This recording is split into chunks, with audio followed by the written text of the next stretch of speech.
Chapter 4. The Glass Cat. The cat was made of glass, so clear and transparent that you could see through it as easily as through a window.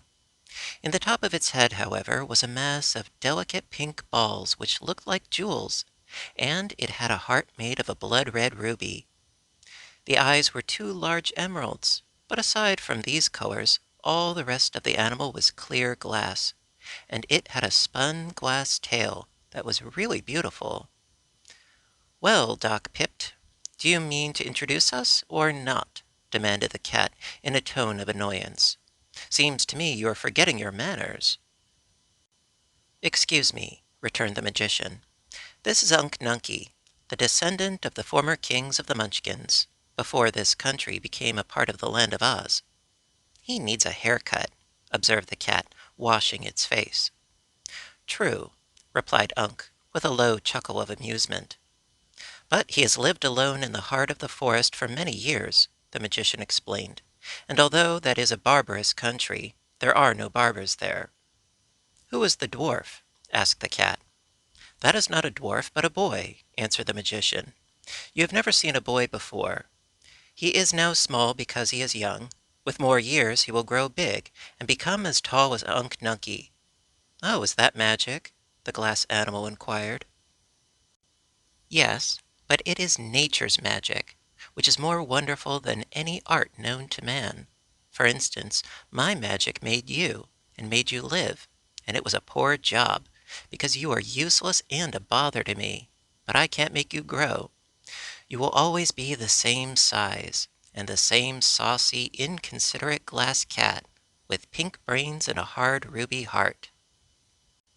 "No one can regret more than I the fact that you made me," asserted the cat, crouching upon the floor and slowly swaying its spun glass tail from side to side. "Your world is a very uninteresting place.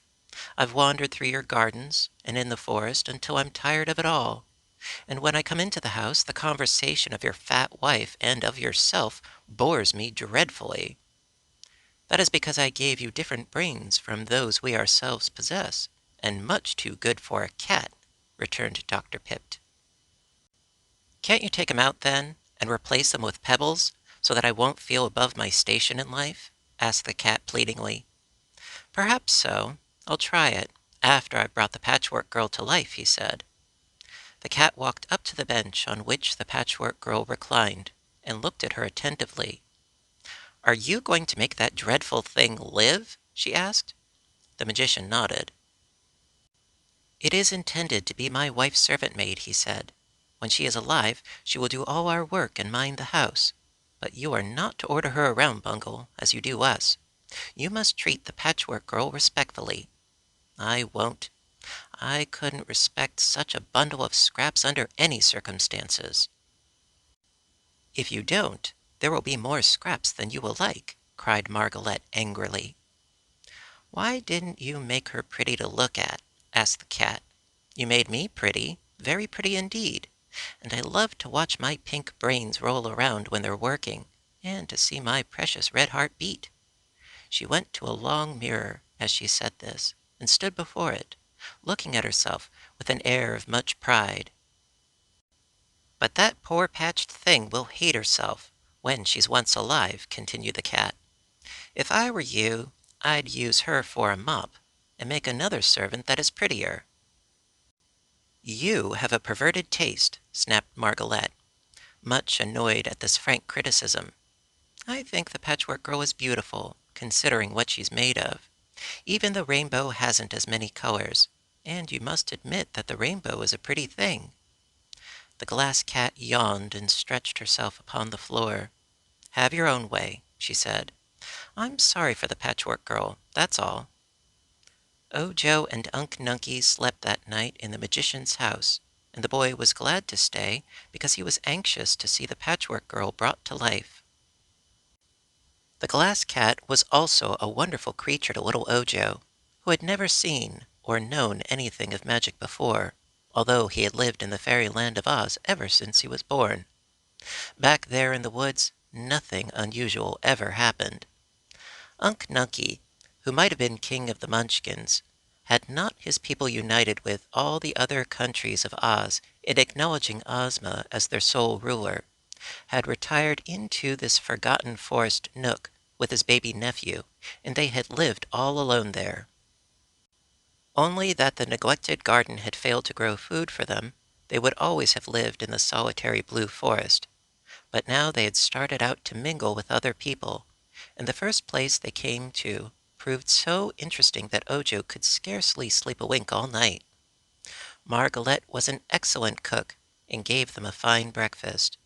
While they were all engaged in eating, the good woman said, "This is the last meal I shall have to cook for some time, for right after breakfast Dr. Pipt has promised to bring my new servant girl to life. I shall let her wash the breakfast dishes and sweep and dust the house. What a relief it will be!" "It will indeed relieve you of much drudgery," said the magician.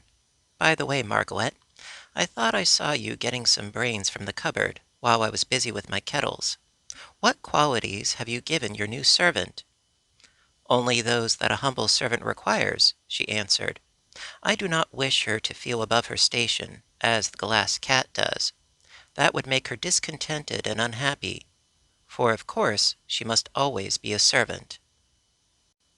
Ojo was somewhat disturbed as he listened to this, and the boy began to fear he had done wrong in adding all those different qualities of brains to the lot Margaret had prepared for the servant. But it was too late now for regret, since all the brains were securely sewn up inside the Patchwork Girl's head. He might have confessed what he had done, and thus allowed Margaret and her husband to change the brains, but he was afraid of incurring their anger. He believed that Unc had seen him add to the brains, and Unc had not said a word against it. But then, Unc never did say anything unless it was absolutely necessary.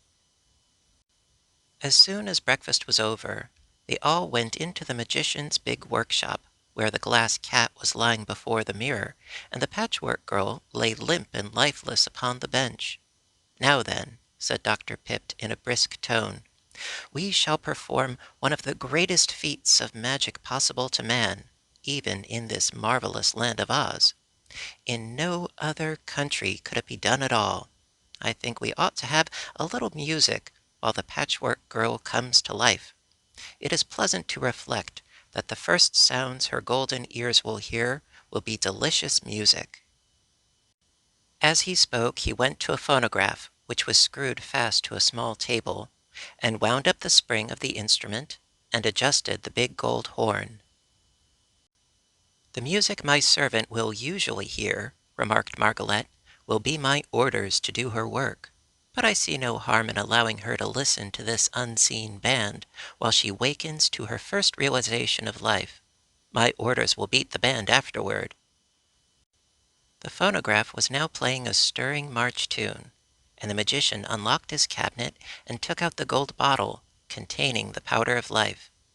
They all bent over the bench on which the Patchwork Girl reclined. Unc Nunkie and Margaret stood behind near the windows, Ojo at one side, and the magician in front, where he would have freedom to sprinkle the powder. The Glass Cat came near too, curious to watch the important scene. "All ready?" asked Dr. Pipt. "All is ready," answered his wife. So the magician leaned over and shook from the bottle some grains of the wonderful powder, and they fell directly on the Patchwork Girl's head and arms.